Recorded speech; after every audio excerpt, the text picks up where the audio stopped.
Kakak, ayo ibadah, udah ditungguin teman-teman di rumah nih. Oh iya, ya udah waktunya ya. Yuk kita mulai aja yuk. Yuk. Shalom teman-teman. Perkenalkan, kami dari GKJW Jemaat Wonorejo dan saya Dinda. Saya Dani. Oh iya kak, mau tanya nih, kakak hari ini ada sukacita nggak? Pastinya ada dong. Kan sukacita aku nggak pernah surut kayak alir, kayak sungai yang terus mengalir gitu loh. Oh, puji Tuhan. Kalau gitu, kita nyanyi sama-sama yuk. Sungai Sukacita.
Kita doa dulu, kan kita belum doa pembukaan ya. Ayo. Yuk kita doa. Tuhan, terima kasih atas campur tangan-Mu, atas penyertaan-Mu, sehingga kami hari ini masih dapat berkumpul dan masih dapat beribadah bersama. Tuhan, kiranya Engkau selalu menyertai ibadah ini dari awal, pertengahan, hingga sampai akhirnya nanti. Dalam nama Yesus, haleluya, amin. Kalau kakak gimana nih? Apakah hatinya gembira atau bagaimana? Pastinya dong gembira, karena berkat Tuhan yang begitu luar biasa dalam kehidupan. Contohnya seperti saat ini kita dapat bersama-sama beribadah dengan teman-teman di rumah juga. Kalau aku sukacita, kakak juga gembira, dan pastinya semua teman-teman yang di rumah itu juga ikutan gembira. Mari kita puji Tuhan dengan menyanyikan Tuhan sumber gembiraku.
Tiba saatnya kita masuk dalam pelayanan firman. Mari kita siapkan hati dan pikiran kita untuk menerima firman Tuhan yang akan disampaikan oleh Bapak Supriyantono. Salam remaja, selamat pagi, selamat ketemu kembali di dalam kita membangun ibadah. Walaupun situasi pandemi yang kita alami saat ini, kita akan membaca dan merenungkan firman Tuhan yang terambil dari Keluaran pasal 7 ayatnya ayat yang ke-14 sampai ayat ke-25. Namun mari kita sebelum membaca dan merenungkan firman Tuhan, kita berdoa. Mohon kekuatan Tuhan, mohon penyertaan Tuhan agar kita mengerti dan mampu terlebih melakukan firman Tuhan. Mari kita berdoa. Allah Bapa kami yang kami kenal di dalam nama Tuhan Yesus Kristus, pada pagi ini Tuhan kami bersyukur kepadamu bersama dengan anak-anak-Mu remaja yang ada Tuhan, karena Engkau telah memberikan kami waktu untuk beribadah, untuk bersyukur kepadamu ya Tuhan. Walaupun di tengah-tengah situasi pandemi yang harus kami alami Tuhan, dan kami bersyukur pula Tuhan, sampai detik ini Engkau masih memberikan kami kesehatan, sehingga kami masih mampu untuk mengucap syukur padamu. Terlebih Tuhan, kami bersyukur dan terima kasih Engkau masih memberikan kami kekuatan untuk membaca dan merenungkan firman. Kiranya Tuhan, sebelum kami membaca dan merenungkan firman Tuhan, Engkau ampuni dulu Tuhan segala kesalahan dan pelanggaran-pelanggaran kami, remaja-remaja-Mu yang ada Tuhan. Dan bila Tuhan, selama jalannya firman-Mu yang akan ditaburkan oleh hamba-Mu Tuhan, kiranya kami mohon Roh Kudus-Mu Tuhan menuntun kami, Roh Kudus-Mu Tuhan membimbing kami, sehingga firman-Mu boleh kami terima dengan sepenuh hati kami, dan kami boleh mengerti akan maksud kehendak-Mu di dalam kehidupan kami. Bagi hamba-Mu yang akan Kau pakai sebagai saluran pemberitaan firman-Mu Tuhan, kiranya Engkau kuasai dengan Roh Kudus-Mu Tuhan, sehingga hamba-Mu boleh menyampaikan firman-Mu seturut dengan kehendak-Mu. Dan bila Tuhan, Engkau sendiri Tuhan yang menyampaikan beritaan firman-Mu ke dalam hati kami masing-masing ya Tuhan. Bagi teman-teman kami remaja yang lain yang belum bisa hadir, belum bisa mendengarkan firman-Mu, kiranya Tuhan, Engkau didik mereka, Engkau sertai mereka Tuhan, sehingga mereka boleh pertemuan yang akan datang bersama-sama mendengarkan firman-Mu dan oleh penguatan daripada Engkau ya Tuhan. Inilah Tuhan seru doa kami dan permohonan kami. Semuanya Tuhan kami serahkan dan kami alaskan di dalam nama Tuhan Yesus Kristus. Haleluya. Amin. Remaja yang terkasih, sebelum kita mendengarkan firman Tuhan, mari kita menyanyi lebih dulu dengan pujian Semesta Bernyanyi.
Salam remaja yang terkasih dalam Tuhan. Bagaimana kabarnya hari ini? Baik? Sehat? Puji Tuhan. Tuhan masih berikan kesempatan pada kita, sesuatu yang luar biasa. Kita bisa sehat, kita bisa mendengarkan, bahkan punya kesempatan untuk membaca dan merenungkan firman Tuhan. Dari bacaan tadi, Keluaran pasal 7 ayat 14 sampai ayat 25 yang telah kita baca.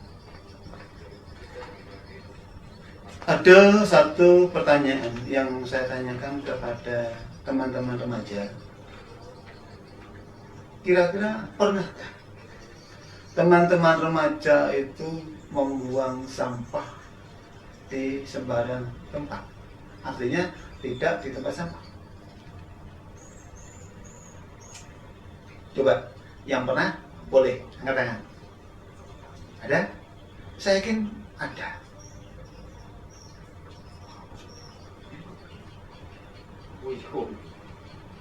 Dampak dari teman-teman atau kita membuang sampah di sembarang tempat, tentunya lingkungan kita menjadi lingkungan yang tidak bersih, kotor, tidak terawat.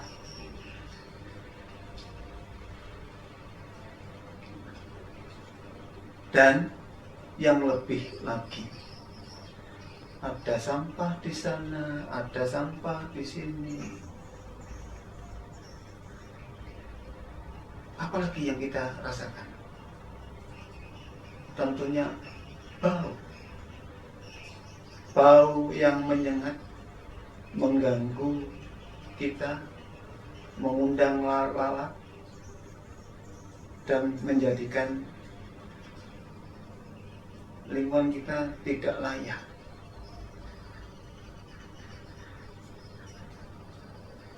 Seandainya sampah-sampah itu terbawa air ke sungai, ke tempat yang lain, sumber air, nanti sampah itu juga akan mencemari lingkungan, berdampak kepada kehidupan makhluk hidup. Kalau sampah-sampah itu sampai terbawa arus sampai ke laut, itu pun juga mempengaruhi kehidupan biota yang ada di dalam laut. Teman remaja yang terkasih dalam Tuhan, seandainya sehari di dalam kehidupan kita tidak ada air bersih, kira-kira apa yang terjadi? Kita kehausan, tidak ada air. Mau masak, nggak ada air. Mau mandi, tidak ada air.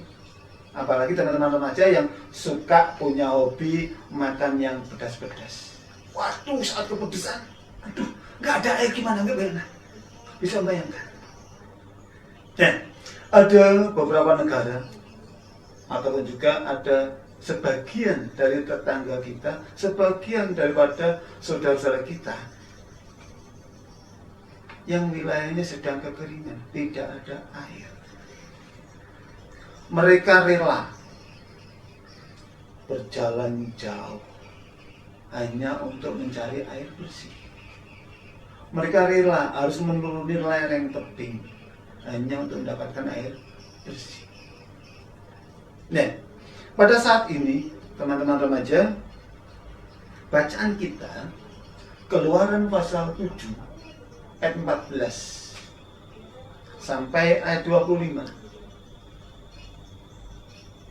Bangsa Israel mendapatkan tulah dari Allah. Tulah itu adalah sama dengan kutukan. Allah menurunkan tulah kepada bangsa Israel yang ada di Mesir, ataupun bangsa Mesir dan sebagian itu dulunya ada bangsa Israel. Tuhan menurunkan tulah di sana. Tulah yang pertama seperti perikop kita hari ini adalah air menjadi darah. Mengapa? Kok air itu menjadi sasaran utama Allah yang digunakan untuk tulah?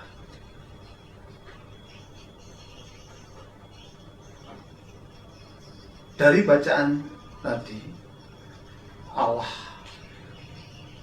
ingin menunjukkan kemahakuasaannya di depan bangsa Mesir, khususnya Raja Fir'aun yang tidak mau mengakui kedaulatan Allah. Itu menjadi alasan yang utama, Allah yang pertama. Alasan yang kedua, Allah ingin membebaskan bangsa Israel yang ada di Mesir itu untuk kembali beribadah kepada Allah. Allah yang seperti saat ini kita sembah.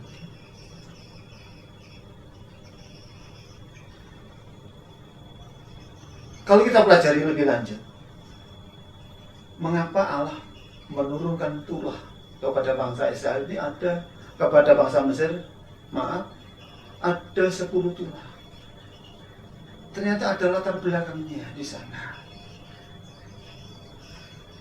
Bangsa Mesir pada waktu itu banyak mempercayai dan menyembah berhala, menyembah dewa-dewa yang ada di sana. Banyak yang ia percayai. Namun ada 10 dewa yang terkenal. Ada 10 dewa, kalau sekarang mungkin dianggap sebagai dewa yang viral. Salah satunya yang paling viral adalah dewa yang menguasai sungai Nil. Dewa itu namanya dewa Hapi. Nah, dewa Hapi ini oleh bangsa Mesir diberikan julukan sebagai penguasa air dan burung rawa. Sebutan yang kedua, dewa Hapi ini disebut sebagai dewa penguasa tumbuh-tumbuhan. Yang ketiga, dewa Hapi ini adalah disebut sebagai dewa banjir. Karena banjirnya sungai Nil itu membawa dampak tanah di sekitar aliran sungai Nil itu menjadi tanah yang subur. Nah, teman-teman remaja yang terkasih dalam Tuhan, Allah menurunkan tulah air menjadi darah di tanah Mesir. Itu Allah menunjukkan kekuasaannya, bahwa dewa yang disembah itu tidak memiliki kuasa seperti yang Allah miliki. Allah hanya memakai tongkat daripada Musa dan Harun. Maka semua air yang ada di sungai, semua air yang ada di batu, air yang ada di kayu, dipukul dengan tongkat Musa dan Harun, semuanya akan berubah jadi darah. Sedikit saya cerita. Sungai Nil itu ada sungai yang terpanjang di dunia, yang panjangnya mencapai 6.650 km. Sumber airnya dari 2 danau, Danau Victoria di Tanzania dan satu lagi Danau Tana yang ada di negara Ethiopia. Nah, Sungai Nil ini panjangnya 6.650 km ini membelah 9 negara, yang terakhir ada negara Mesir. Otomatis air sungai Nil menjadi sungai yang sangat dibutuhkan untuk kehidupan hampir 9 negara tersebut, termasuk bangsa Mesir.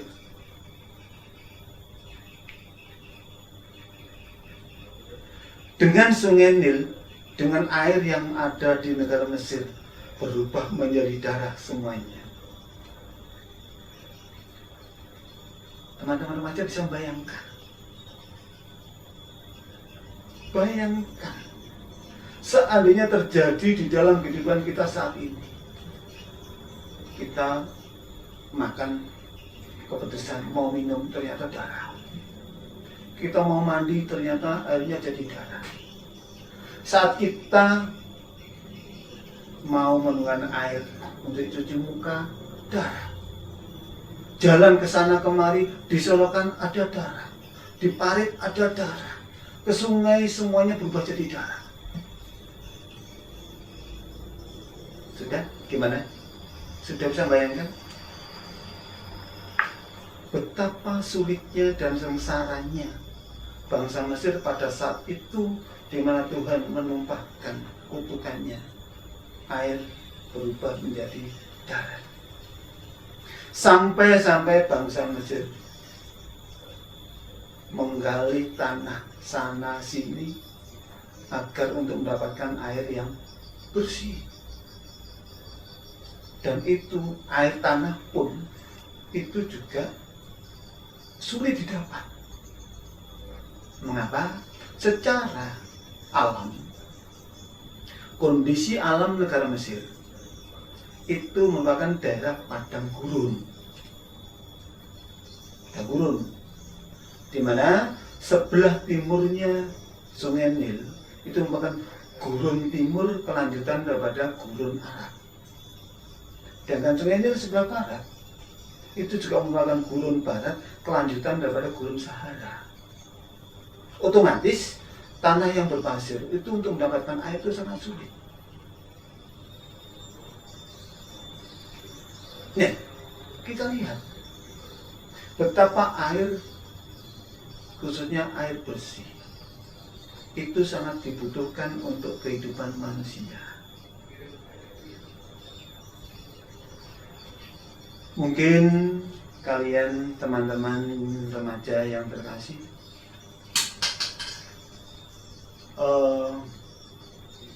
pernah mendengar tentang pencemaran air.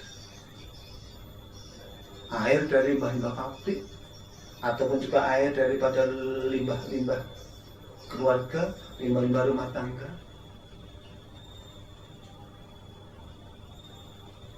Itu berdampak kepada setiap kehidupan makhluk hidup yang ada di dunia ini. Ketika air itu sudah jadi cemar,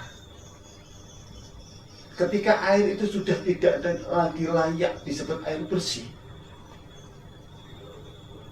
kira-kira bagaimana teman-teman? Kira-kira bagaimana teman-teman remaja membayangkan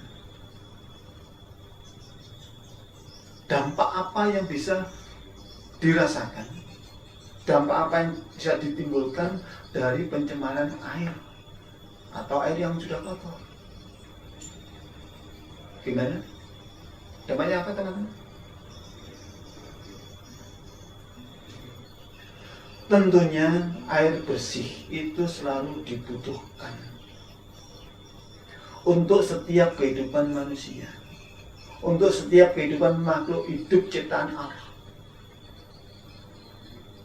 Mungkin kalau teman-teman punya tanaman, coba siram dengan air yang kotor, air comberan, atau mungkin juga kamu siram pakai darah, atau juga ikan, hewan-hewanmu kamu kasih minum minuman yang kotor, bisa siap enggak? Beda lagi apabila airnya air bersih, tumbuhan itu akan tumbuh dengan sehat, daunnya mengembang dengan baik, daunnya hijau mengkilap sehat. Hewan-hewan juga demikian. Saat minum dengan minuman yang bersih, mereka pun akan menjadi lebih sehat, lebih gemuk. Demikian pula apabila air bersih itu dinikmati, diminum oleh manusia, manusia ini juga akan menjadi manusia yang sehat. Jika yang diminum manusia itu air yang kotor, air yang tercemar, akan mengganggu kesehatan daripada manusia itu sendiri. Teman-teman remaja yang terkasih dalam Tuhan, teman-teman sudah pernah melihat di media elektronika banyak manusia-manusia yang demo akibat limbah pabrik yang mengotori lingkungannya. Mereka merasa protes tidak sehat, mereka merasa protes air-airnya kotor, tidak layak dipakai. Mari remaja, apa yang bisa kita perbuat? Apa yang bisa kita lakukan? Jika kondisi air yang ada di lingkungan kita itu sudah tercemar, mari kita, anak-anak Tuhan, kita salah satu makhluk ciptaan Tuhan, kita ambil bagian di dalam melestarikan kondisi air yang bersih. Kita menjaga lingkungan kita memiliki air yang bersih. Langkah yang sederhana sajalah. Pada awal yang tadi saya katakan, kita buang sampah pada tempatnya. Jangan membuang sampah di sembarang tempat. Itu satu langkah yang sederhana yang bisa kita kerjakan. Bisa juga langkah-langkah yang lain teman-teman remaja mau lakukan. Mau membentuk teman-teman, ayo kita buat tim untuk membersihkan sungai-sungai di sekitar kita. Mungkin yang tinggal di desa, mungkin tinggal yang di kota, punya rencana yang lain. Ciptakan alam semesta ini alam yang bersih, dan kita bisa mendapatkan air yang bersih. Sebab air adalah sumber kehidupan makhluk ciptaan Allah. Air adalah sumber kehidupan manusia, saya dan teman-teman remaja. Amin. Gimana nih firman Tuhan hari ini? Luar biasa banget dong tentunya. Kita kan diajarkan tentang alam. Kita juga diajarkan untuk tidak membuang sampah di sungai. Oh iya, kan rumah kakak kan deket sungai. Jangan buang sampah sembarangan lo ya. Ya enggak lah, enggak akan pernah aku buang sampah di sungai. Oke, jadi dari firman Tuhan tadi kita sama-sama belajar ya. Jangan sampai kita membuang sampah sembarangan. Janji ya? Janji, kalian juga ya. Kalian juga lo ya, jangan buang sampah sembarangan. Karena begitu besar kasih Allah buat kita semua, patutnya hari ini kita mengumpulkan persembahan, kita bersyukur bersama-sama sambil kita bernyanyi, Bersyukurlah kepada Tuhan.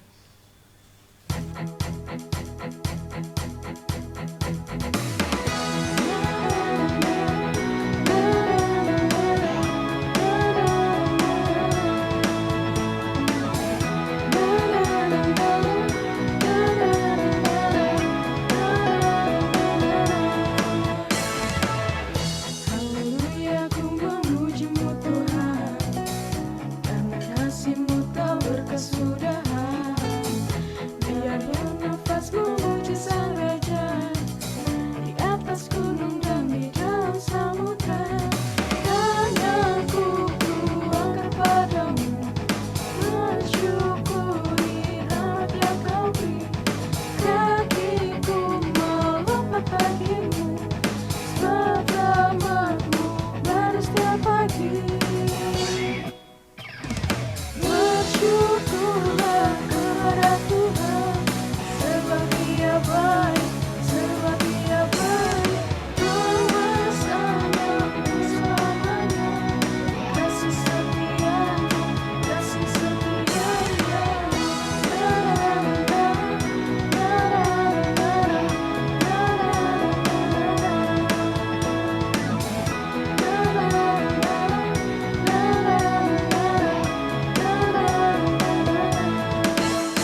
Untuk selanjutnya, untuk doa persembahan dan doa syafaat akan dibawakan oleh rekan kami, yaitu Saudara Yusa.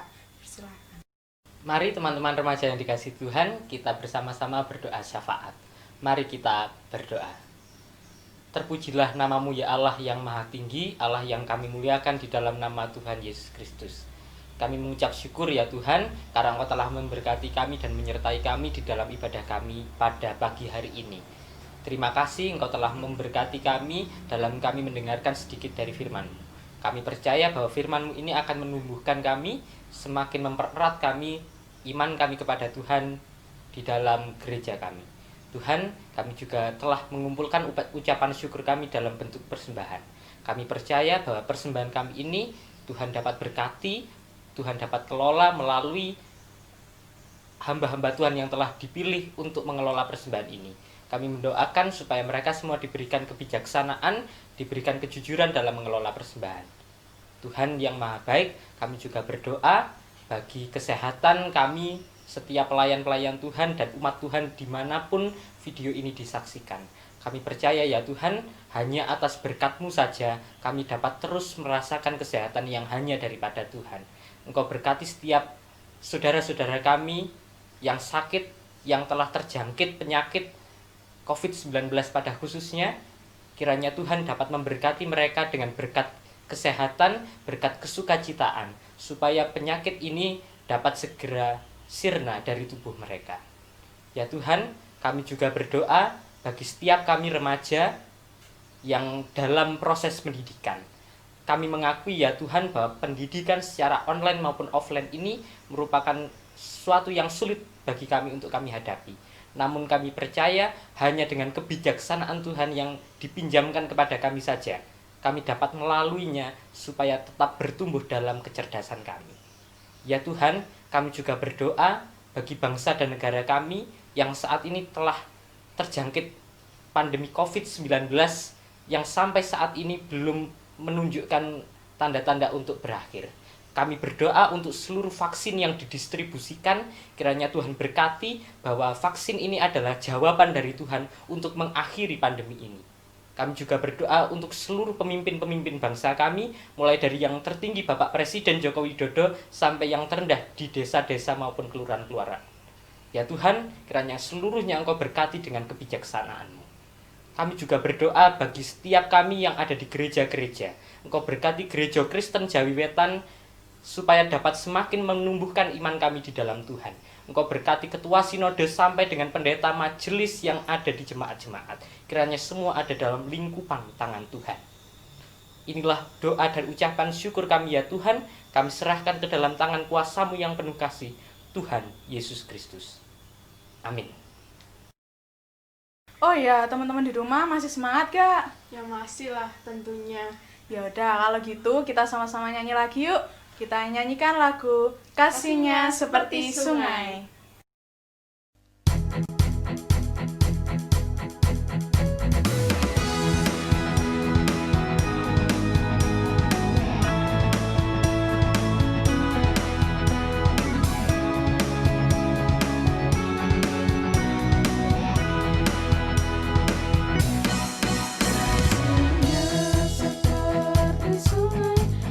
Kasihnya seperti sungai, kasih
kita akan menerima berkat yang akan disampaikan melalui hambanya. Mari teman-teman remaja yang kasih dalam Tuhan, kita akhiri ibadah kita dengan kita mohon berkat daripada Tuhan. Mari tunduk kepala. Damai sejahtera yang asalnya dari Allah Bapa, Sang Sumber kehidupan, keselamatan dari Yesus Kristus Sang Putra, serta pimpinan, kekuatan, dan penghiburan dari Roh Kudus kiranya menyertai kita semua mulai hari ini, esok, dan sampai selama-lamanya. Amin.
Ibadah kali ini telah selesai. Kami mengingatkan kembali untuk protokol kesehatan dengan melakukan 3M. Yang pertama, memakai masker, yang kedua, mencuci tangan dengan sabun, dan yang ketiga, menjaga jarak.